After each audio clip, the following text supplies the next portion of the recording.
So here we are. If we've had any kind of reflection on solstices and equinoxes before, um, we have some understanding that there's the longest day of the year, the shortest day of the year, and then the evenly balanced ones of the fall and the spring. So this is just two poems. I'm going to start with Spellbound by Emily Bronte. The night is darkened round me. The wild winds coldly blow. But a tyrant spell has bound me, and I cannot go. The giant trees are bending. Their bare boughs wade with snow. And the storm is fast descending, and yet I cannot go. Clouds beyond clouds above me, wastes beyond wastes below. But nothing dearer can move me. I will not, cannot go. And then here's one by Wendell. To know the dark. To go in the dark with a light is to know the light. To know the dark, go dark. Go without sight, and find that the dark too blooms and sings and is traveled by dark feet and dark wings. So whether we acknowledge solstices and equinoxes, doing something outdoors like many of our ancestors before us, or whether we do something inside together, even something unusual over Zoom, sharing the rituals of the changing of the seasons and acknowledging the darkness and the light is just can help bring us back to our roots, kind of, and back to a more pure sense of the senses. That as we approach the first days of winter, especially in the northern hemisphere, there are these views that we see of snow-capped mountains. I'm afraid you don't have them there, Divine. And icy tree branches and cooling scent of cedar and pine. And it looks very beautiful from afar, at least when it's viewed from, behind the window and comfortably sitting in the warmth of our homes.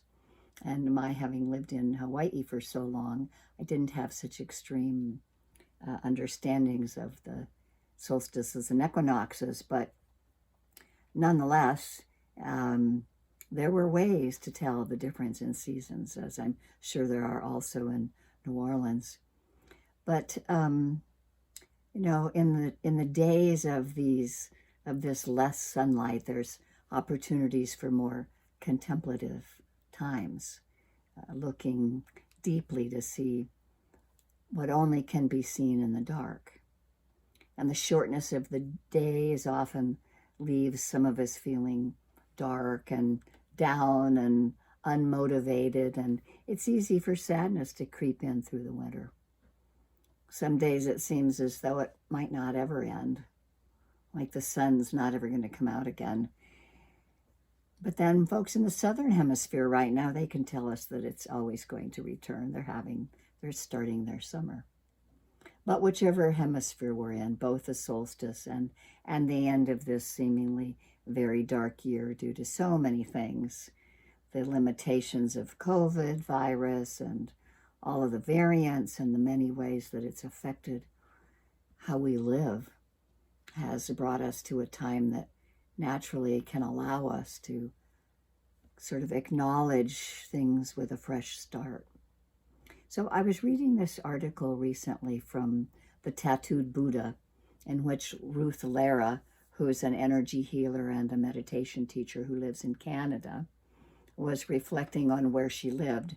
And she was talking about how it can feel so dark where she lives, and referring both to her inner and her outer environments.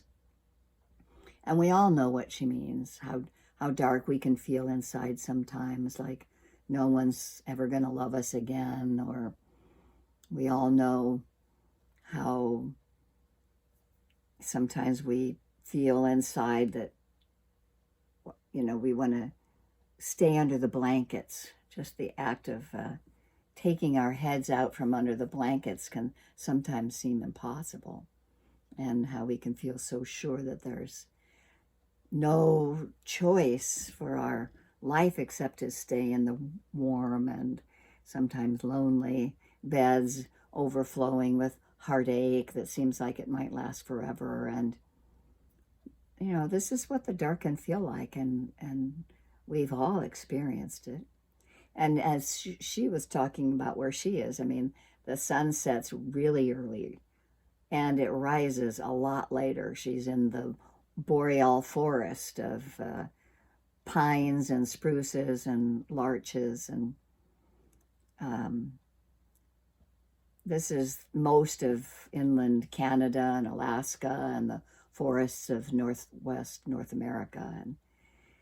And lately we look out the window and evening hour, 4:30, and it's dark again. And almost every winter, somebody sort of goes down. They really go down, and it's even that darkness of the outside world merges within our own darkness within. And sometimes when spring arrives, we barely emerge, sort of scarred from the winter gloom. I was talking to somebody a couple of days ago who moved here from Maine, and he was saying how people go into their houses in the beginning of winter and they stay there and they don't come out till spring. And so he hardly knew any of his neighbors. And then when they came out, it wasn't like, how are you or anything. It was, how was your winter? How was the winter? So, while this time of darkness, outside, I notice for myself that even though an inner darkness can happen any time of the year, winter is the season that it's most likely to come about. And by inner darkness, I mean anything from mild despair or depression to a full-on dark night of the soul. Whatever the source or intensity, darkness can be a challenge. And it can make it hard to get out of bed, hard to go for a walk, sometimes hard to brush our teeth or reach out to a friend. And it can really consume us. And in reflecting on my own trips sometimes into the darkness island, I think one of the biggest challenges can be the sense that a feeling that it's never going to end. And it's like feeling that spring is never going to come. And as much as anybody shows me a calendar and lectures on how the earth is going to move around the sun, and it still feels like it's hopeless. And we can slip into a kind of spiritual or emotional quicksand. The wisdom that the winter solstice offers us is that the dark is inevitable, and it's going to come into our lives no matter what. And after it leaves, it will come again. So the light is inevitable also, but it's the dark that we try to avoid. And this is what we train for in mindfulness. In mindfulness meditation, we train for the dark. We see it all when we sit quietly with ourselves, watching our own breath. We see the happy and the sad, and we don't jump away. We sit and we notice it. And sometimes in our meditation practice, when the dark comes, when those scary, sad, mean thoughts of pain and trauma arise in our being, we can bring them all the way through. Instead of pushing the dark down and away from us, we can let it rise up and travel all the way through our being so that it can transmute to love. And the good news is that the Dharma practice helps us become more resilient, whether it's the continued complex, ramifications of the pandemic, relationships and difficulty and ending, and days that were grumpy, or, the depths of winter. When we're resilient, we know on a deep level of being that it's just a matter of time until it passes.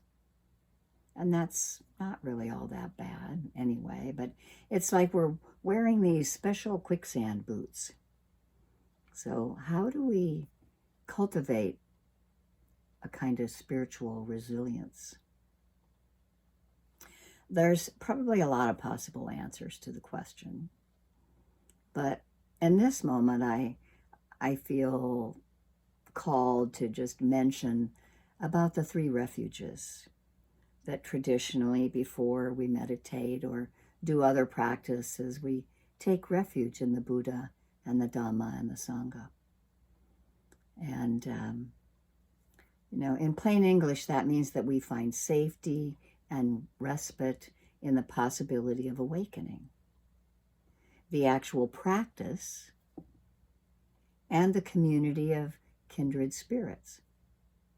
And so by taking refuge, we touch into the heart, and we trust that the refuges will hold us and protect us from sinking.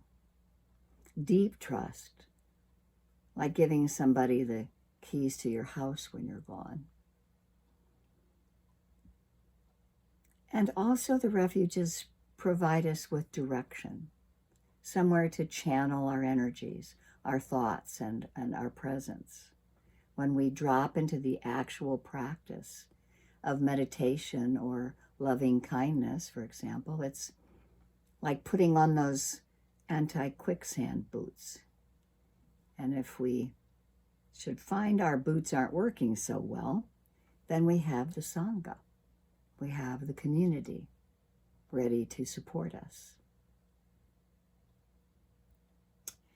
So I wonder who's brave enough to celebrate the coming of the dark. Who can say, bring it on, darkness? I know you'll come anyway.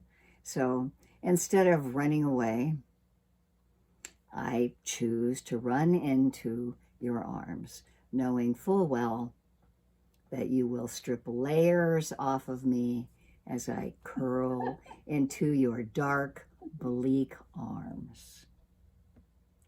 So no one I know consciously runs to the darkness, and definitely I usually don't. Instead, we recoil from pain and loneliness and darkness. And even though we know that the black of winter brings us more home to ourselves, which is where we truly want to go, still we don't go very willingly. And so I'm hoping that you'll consider doing this exercise with me. It's short, but if you brought your candle, this would be the time to light the candle. Let me see, I've got one tall enough right here that maybe you can see it on my screen. So if you brought a candle, light it. Can you see that? Yeah, I think you can. It's sort of there. Maybe I'll put it on this side. There. I could set it on top of something. You could see it a little more. There. So I'd like to guide us in a little bit of a practice. And if you have a pencil and paper nearby, you might like to use it toward the end. But I'd like us to just settle into the body. And if anybody's unmuted, Jai, I'm going to mute you. There you go. So just let yourself settle into the body and the thinking mind, and just bring together your heart, your body again. And for now, let's go inward, gathering ourselves to be present in this very moment here, breathing quietly, gathering our energy, naturally relaxing in this place.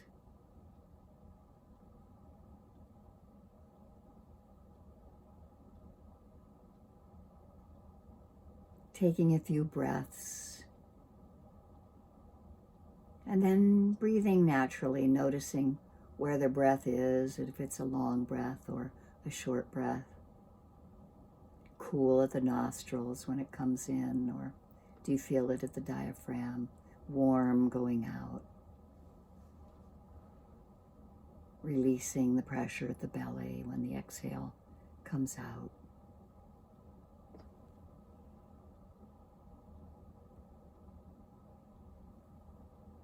So this might be a big ask and it might be hard to do, but let's take some time to reflect on the past year,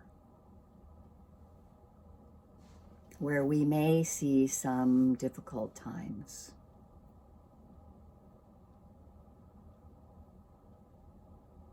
That we want to embrace and hold gently.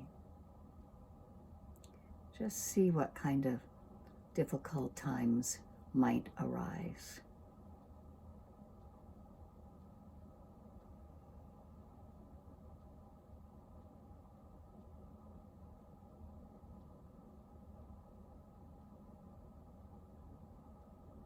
If you feel like jotting a few of them down as they come to mind, I don't know about you, but my memory is not so good, so. But something might be close to the surface of recent, or if you work your way back to thinking about the summer and the spring and the winter at the beginning of the year.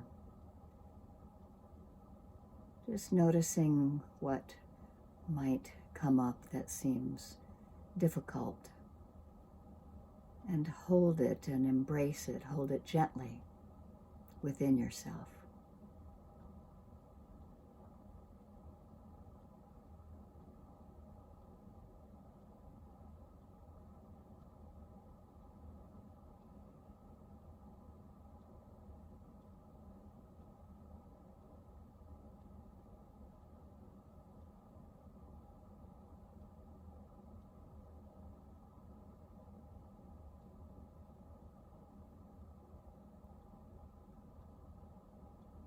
Bring kindness and compassion there to yourself and others that might be involved.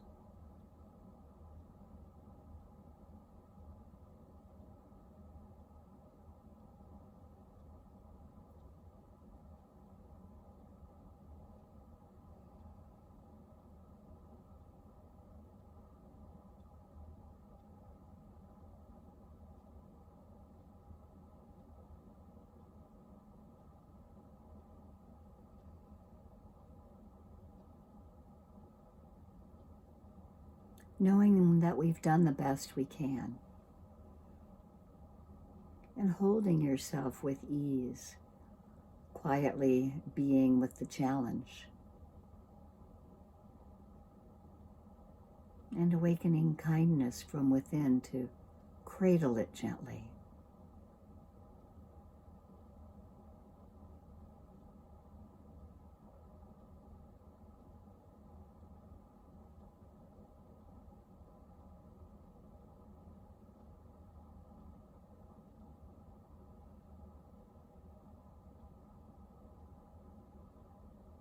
And it's okay to really feel some of these hurts and pains.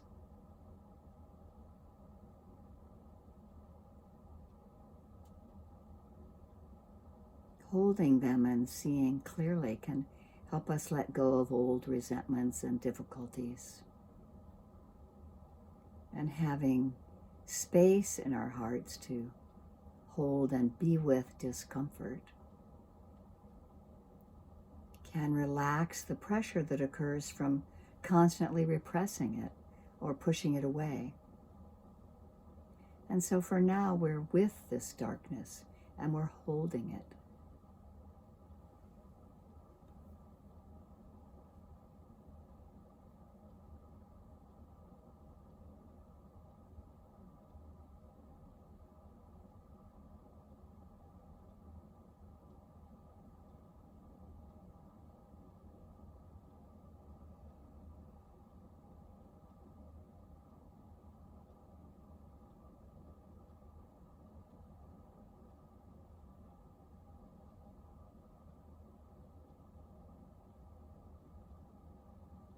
And we can begin to bring it toward our awareness.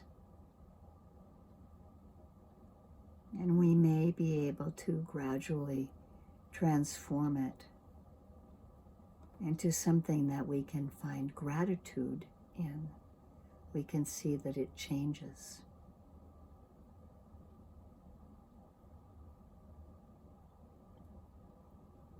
So that something very difficult, perhaps very sad, can be held without repressing it and pushing it away, and being able to watch it gradually transform into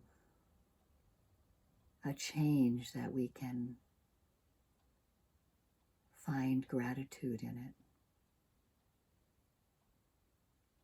Letting kindness and compassion for ourselves be our foundation.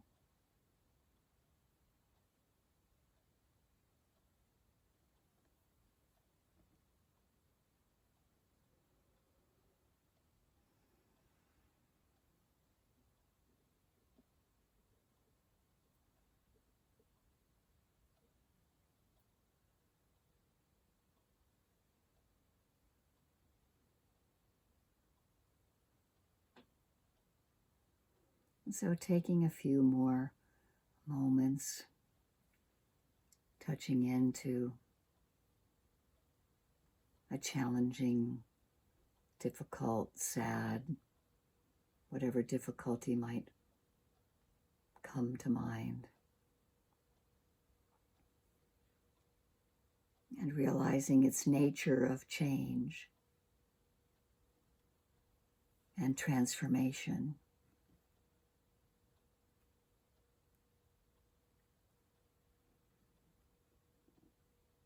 Letting it transform in a way that we can have gratitude for it.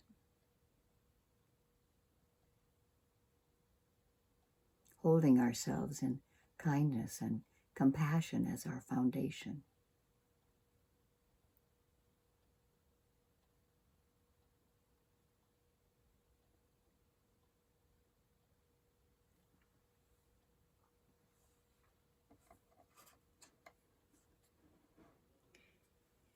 And I'm going to give you a couple of minutes to let yourself unfold from this. And we may want to finish up by writing it down on a piece of paper to save, and maybe even look at again in the spring or in the summer. Sometimes we have things that we can write down that we see how they've transformed, or we might be letting go of a habit or a way we treat someone, or what kind of self-talk we have that isn't beneficial, or a fear that we're willing to let go of. So as we're finishing up on this, if you've got a piece of paper and a pencil nearby, and you feel like jotting it down, just jot down the challenge, the sadness that came to mind, and how it might have transformed into a learning experience that you have gratitude for. Or you may want to take the time to write something down that you'd like to let go of that isn't beneficial.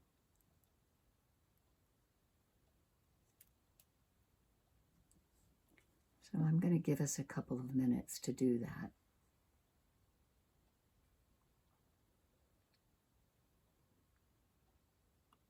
And if I can find this on my screen, oh, but I don't want to distract your concentration. I'll wait till we're done before I share my screen. So I'm going to take a minute here to write.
So in any case, the turn into winter isn't necessarily all gloomy.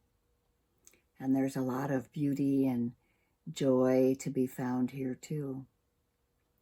And I offer these simple reflections in the chance that you touch into a place of darkness this winter and maybe trust that there are refuges that you can lean on and that can brighten even the darkest of days. And this is what we can do with the seasons. We can let them travel through us instead of pushing our way through them. The dark will come. We can bundle up nice and warm, moving slowly through the cold air, knowing its impermanence makes it shine even more. And so this year, may we celebrate the darkest day when it arrives on Wednesday and be appreciative, appreciate the opportunity that winter's brought us.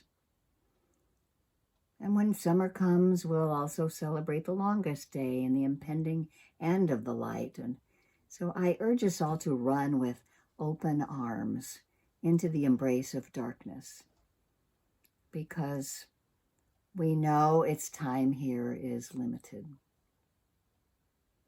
and that all it offers can be transmuted into caring and kindness, into the light, and into loving, even in the dark. And I hope you get a chance to dance on the winter solstice and light some more candles, or stand by some raging bonfire somewhere, or build a little fire in your backyard, or,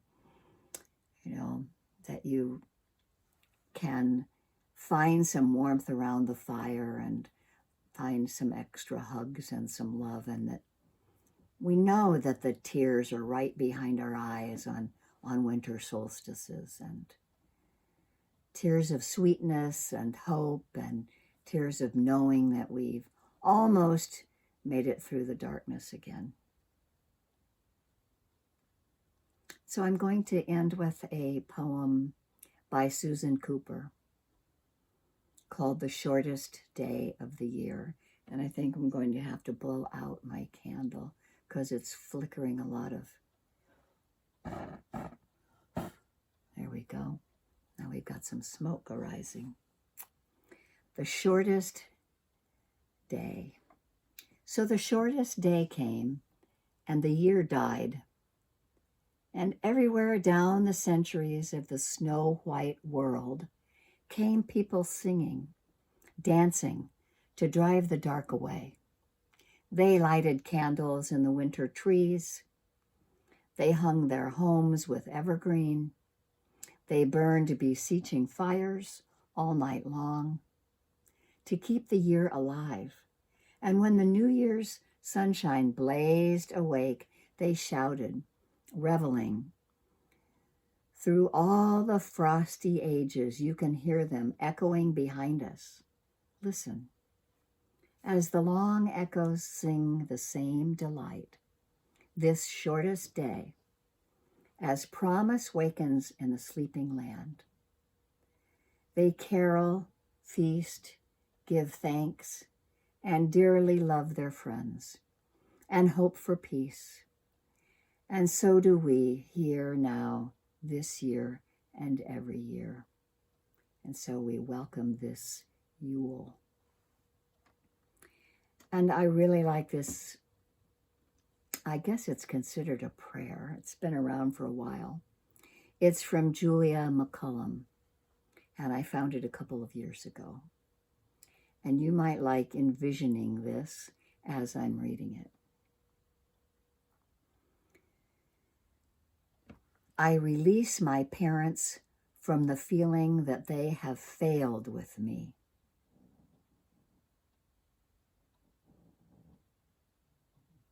I release my children from the need to make me proud so that they can write their own ways according to their hearts. I release my partner from the obligation to make me feel complete. I lack nothing in myself.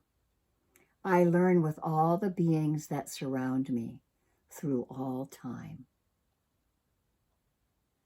I thank my grandparents and ancestors who met so that today I breathe life. And I release them from the faults of the past and from the wishes they did not fulfill, aware that they did the best they could to resolve their situations within the consciousness they had at that moment. I think I'll read that one again. I thank my grandparents and ancestors who met so that today I breathe life, and I release them from the faults of the past and from the wishes they did not fulfill, aware that they did the best they could to resolve their situations within the consciousness they had at that moment. I honor them. I love them. I recognize their innocence. I bear my soul before their eyes, and that is why they know that I do not hide or owe anything more than being faithful to myself and my own existence, walking with the wisdom of the heart. I am aware that I am fulfilling my life project, free of visible and invisible family loyalties that may disturb my peace and my happiness, which are my greatest responsibilities. I renounce the role of savior, of being the one who unites or who fulfills the expectations of others. And learning through love, I bless my essence and my way of expressing, although there may be someone who cannot understand me. I understand myself because I only lived and experienced my story, because I know myself. I know who I am, what I feel, what I do, and why I do it. I honor the divinity in me and in you, respect and approve. We are free. So happy solstice, dear hearts. And I would like to be able to share my slideshow with a little short song from the Paul Winter Consort, whom you may remember. Oh, but there's one more poem. Velvet Shoes. I love this one. Let us walk in the white snow, in a soundless space, with footsteps quiet and slow, at a tranquil pace, under veils of white lace. I shall go shod in silk, and you in wool, white as white cow's milk, more beautiful than the breast of a gull. We shall walk through the still town in a windless peace. We shall step upon white down, upon silver fleece, upon softer than these. We shall walk in velvet shoes wherever we go. Silence will fall like dews on white silence below. We shall walk in the snow. So let me see if I can share my screen.